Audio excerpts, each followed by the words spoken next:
आज का हमारा पौधा है एडेनियम का पौधा। इसे डिजर्ट रोज भी कहते हैं तथा साथियों यह गर्म जलवायु का पौधा है।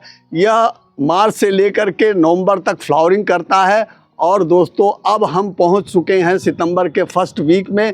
तो दोस्तों अगर आपको सितंबर, अक्टूबर और नवंबर इन तीनों महीनों में अपने एडेनियम के पौधे से ढेर सारी कलियां और फ्लावर प्राप्त करने हैं तो दोस्तों इस वीडियो में मैं आपको एक बहुत ही पावरफुल होममेड फर्टिलाइज़र बना करके दिखाऊंगा और बताऊंगा, और बन जाने पर उसे आप कब कैसे कितना प्रोवाइड करेंगे इन सारी बातों को बताऊंगा। साथ में दोस्तों आपको अपने इस पौधे की कुछ देखभाल भी सितंबर में करनी होगी, तो उस देखभाल को आपको कैसे करने चाहिए इसे भी बताऊंगा। तो साथियों इन सारी चीज़ों को यदि आपको जानना है तो वीडियो में मेरे साथ आप बने रहें, और वीडियो यदि आपको अच्छी लगती है तो वीडियो को लाइक और शेयर करें तथा मेरे चैनल को सब्सक्राइब करें।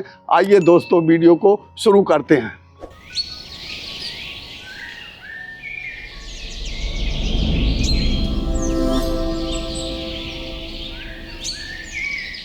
मित्रों नमस्कार, आप सभी का मेरे हरे भरे आरबी गार्डन में स्वागत है। साथियों फर्टिलाइज़र तो पौधे की जान होती है, लेकिन साथियों इसकी देखभाल भी ऐसी करनी होती है ताकि इसके अंदर कलियां बने, फ्लावर्स बने तथा इसकी ग्रोथ हो। तो दोस्तों यह देखभाल और फर्टिलाइज़र दोनों एक दूसरे के पूरक हैं, अतः आपको दोनों चीज़ों पर ध्यान देना आवश्यक है। ऐसा मुझे आभास लग रहा है कि आप लोग जो है पहले यह जानना चाहते हैं कि खाद कैसे बनाई जाएगी और उसे कैसे दिया जाएगा। तो साथियों मैं आपकी जिज्ञासा को पूर्ण करता हूं। पहले मैं खाद ही बना करके आपको दिखाऊंगा, लेकिन बीच बीच में मैं आपको जो है इसकी देखभाल भी कैसे की जाएगी इसे भी बताता रहूंगा। तो दोस्तों अपने खाद को बनाने की प्रक्रिया शुरू करते हैं। तो दोस्तों इसको बनाने के लिए आपको अपने किचन में जाना है और किचन से चाय की पत्ती फ्रेश 2 चम्मच लेना है। इस तरीके से आपको चाय की पत्ती 2 चम्मच फ्रेश लेना है। तो साथियों इसके अंदर जो है नाइट्रोजन की मात्रा बहुत अधिक होती है तथा साथियों यह मिट्टी को एसिटिक करती है, और एसिटिक मिट्टी हमारे इस एडेनियम के पौधे को बहुत ज़्यादा पसंद है। वर्षा ऋतु में मिट्टी की एसिडिटी कम हो जाती है, इसकी वजह से इस खाद को देने से मिट्टी की एसिडिटी बढ़ जाएगी, मतलब संतुलित हो जाएगी। अब साथियों आपको दूसरा आइटम लेना है केले के छिलके को। दोस्तों यह केले के छिलके को हम लोग कूड़ा समझ करके फेंक देते हैं, लेकिन ये पौधों के लिए बहुत अच्छे फर्टिलाइज़र का काम करता है। तो साथियों इस केले के छिलके को हम पहले सुखा लेंगे, सुखाने के बाद इस फार्म में आ जाएगा, और फिर साथियों इसको छोटे छोटे टुकड़ों में काट लेंगे तो इस फार्म में आ जाएगा। फिर साथियों हम इसको मिक्सर ग्राइंडर में पीस लेंगे तो साथियों देखिए इस फार्म में आ जाएगा। तो हमें यही लेना है, इसका 2 चम्मच लेना है। ये साथियों हमारे ये 2 चम्मच बन करके तैयार है। इसको हम ले लेते हैं। इसके अंदर साथियों पोटेशियम की मात्रा बहुत अधिक होती है, फास्फोरस भी होता है तथा अन्य सूक्ष्म पोषक तत्व जैसे कैल्शियम है, जिंक है, आयरन है इत्यादि सूक्ष्म पोषक तत्व भी हैं जो पौधों की कलियां तथा फूल बनाने में सहायक होता है। अब साथियों तीसरा आइटम जो लेना है हमको वह नींबू के छिलके को लेना है। दोस्तों यह नींबू का छिलका जो है वेस्ट के रूप में हम इसे फेंक देते हैं। हमें इसको सुखा लेना है, और सुखा लेने के बाद छोटे छोटे टुकड़ों में कर लेना है, और फिर इसको मिक्सर ग्राइंडर में पीस लेना है। तो दोस्तों इस तरीके से ये बन करके आपके सामने आ जाएगा। इसका जो है 2 चम्मच आपको लेना है। इस तरीके से नींबू के छिलके के अंदर जो है NPK यानी नाइट्रोजन, फास्फोरस और पोटेशियम तो है ही है, साथ में दोस्तों इसके अंदर और भी बहुत से सूक्ष्म पोषक तत्व हैं, तथा दोस्तों इसके अंदर सिट्रिक एसिड है जो कि हमारी मिट्टी को एसिडिक बनाता है। और दोस्तों बहुत ही पावरफुल खाद ये हमारे पौधों के लिए है। तो दोस्तों 2 चम्मच हम इसका भी मिलाएंगे। तो आइए साथियों इन तीनों चीज़ों को मिला करके हम एक लिक्विड फर्टिलाइज़र बनाते हैं। इसके लिए साथियों आपको लेना है इस तरीके से 1 लीटर पानी। ये 1 लीटर पानी है, और इस पानी के अंदर आपको ये जो चीज़ें हैं सबको मिला देना है। ये हमने नींबू के छिलके का पाउडर मिला दिया, ये केले के छिलके का पाउडर मिला दिया 2 चम्मच, और ये साथियों 2 चम्मच जो है हमने चाय की पत्ती फ्रेश जो है इसको मिला दिया। और इसको मिलाने के बाद पूरा अच्छे ढंग से हिला देंगे हम इसको आपस में, ताकि ये जो है घुल मिल जाए पानी के अंदर। फिर साथियों इसको इस तरीके से ढक करके हमको 2 घंटे के लिए इसे रख देना है एज इट इज़। साथियों जब तक ये हमारा लिक्विड फर्टिलाइज़र जो है बन करके तैयार होता है, तब तक हम अपने पौधों की देखभाल कैसे सितंबर में करेंगे इसकी बात कर लेते हैं। चूँकि साथियों यह सन लविंग प्लांट है, इसलिए आपको जितना भी सूर्य का प्रकाश आपकी छत पर आता है वह पूरा इस पौधे को देने की कोशिश कीजिएगा। यानी ऐसी जगह रखिए जहाँ पर 8 घंटे की धूप आ जाए और इस पौधे को मिल जाए।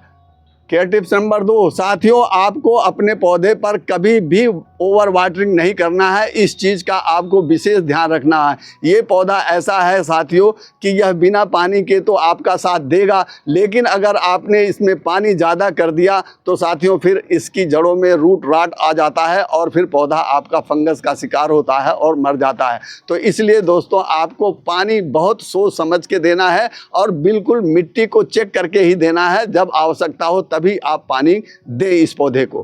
केयर टिप्स नंबर 3, साथियों आपको अपने गमले की मिट्टी का निरीक्षण करना है और उसमें यदि कोई खरपतवार जमे हुए हैं तो साथियों उसको आपको इस तरीके से पकड़ करके उखाड़ देना है और इसे बाहर निकाल देना है इस तरीके से, क्योंकि ये खरपतवार जो है अनावश्यक रूप से जो है पोषक तत्वों को एब्जॉर्ब कर लेते हैं और हमारे पौधों को नहीं मिल पाते हैं। तो इस तरीके से देखिए आपको जो है निकाल देना है।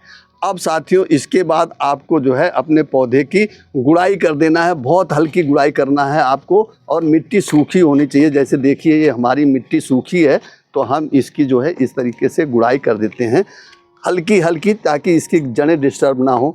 तो साथियों इस तरह से अगर हम गुड़ाई कर देते हैं तो इसके अंदर एयरेशन पहुंचेगा और साथ में ऑक्सीजन पहुंचेगी। साथ में साथियों जो है इसमें सूर्य का प्रकाश भी पहुंचेगा, जिसकी वजह से हमारी जो जड़ें हैं सुषुप्तावस्था में गई हुई थी वो एक्टिवेट हो जाएंगी और बहुत तेज़ी से ग्रोथ करना प्रारंभ कर देंगी।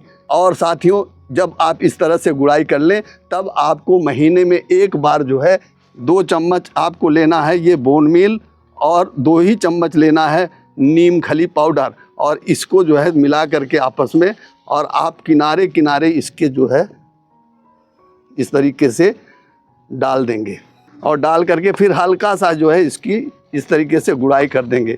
ये काम आपको महीने में एक बार ज़रूर खाद देना है और गुड़ाई आप जो है हफ्ते 10 दिन में एक बार करते रहिए। तो दोस्तों मिट्टी आपकी पोरस बनी रहेगी और भुरभुरी रहेगी तथा एयरेशन युक्त रहेगी। साथियों यदि आप बोन मील से परहेज करते हैं, बोन मील डालना नहीं चाहते हैं, तो साथियों इसका विकल्प है आपके पास प्रोम खाद आ चुकी है। उस प्रोम को जो है आप 1 चम्मच इसके चारों तरफ डाल सकते हैं जैसे मैंने इसे डाला है।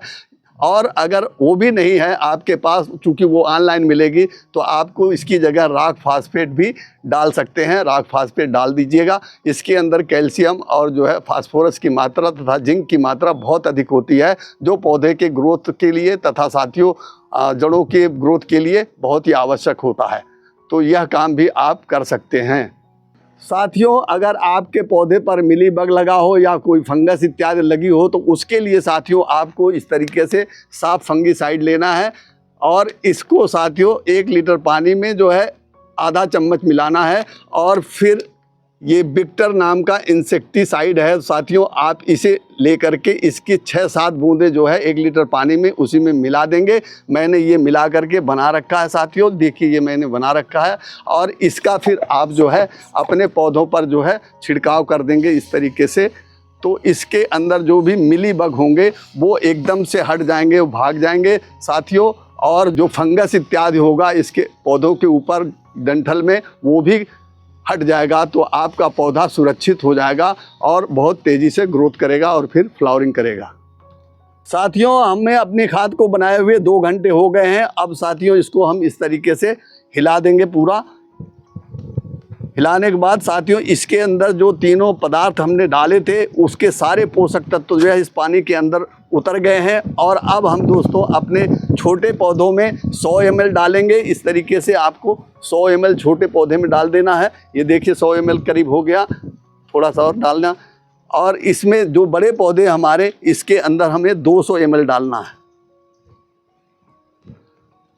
इस तरीके से आपको 200 ml डाल देना है। इसी तरीके से आपको डालना है अपने सभी पौधों में। जितना भी आपने खाद बना रखा है, आप कम ज़्यादा भी बना सकते हैं, तो आप इस तरीके से डालेंगे तो दोस्तों आपके पौधे पर ढेर सारी कलियां, फूल और जो है फल भी इस तरीके से आएंगे। देखिए दोस्तों, जो कि सीड के काम में आते हैं। हमारे पौधे में देखिए इस तरीके से सीड भी इस समय आए हुए हैं, फ्लावर भी आए हुए हैं, और हमारा गार्डन जो है एडेनियम के पौधों से जो है सजा हुआ है एकदम।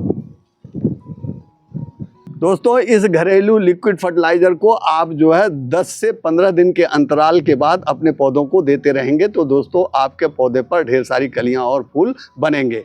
जिन साथियों के पास समय का बिल्कुल ही अभाव है, उनके पास समय नहीं है, तो उनके लिए केमिकल फर्टिलाइज़र बता रहा हूं। तो साथियों, आपको ले लेना है बैलेंस NPK 19-19-19, इस तरीके से लेना है। और साथियों, फिर आपको लेना है लाल पोटास। ये दोनों चीज़ें आप या तो घोल बना करके अपने पौधों में डाल सकते हैं हर 15 दिन पर, और वैसे भी गुड़ाई करके आप इसका प्रयोग, अगर लिक्विड फॉर्म में नहीं डालना चाहते तो आप सॉलिड फॉर्म में भी इसको डाल सकते हैं अपने पौधों के ऊपर। और दोस्तों, एक खाद ये है NPK भी, ये भी है, यह 0050 है।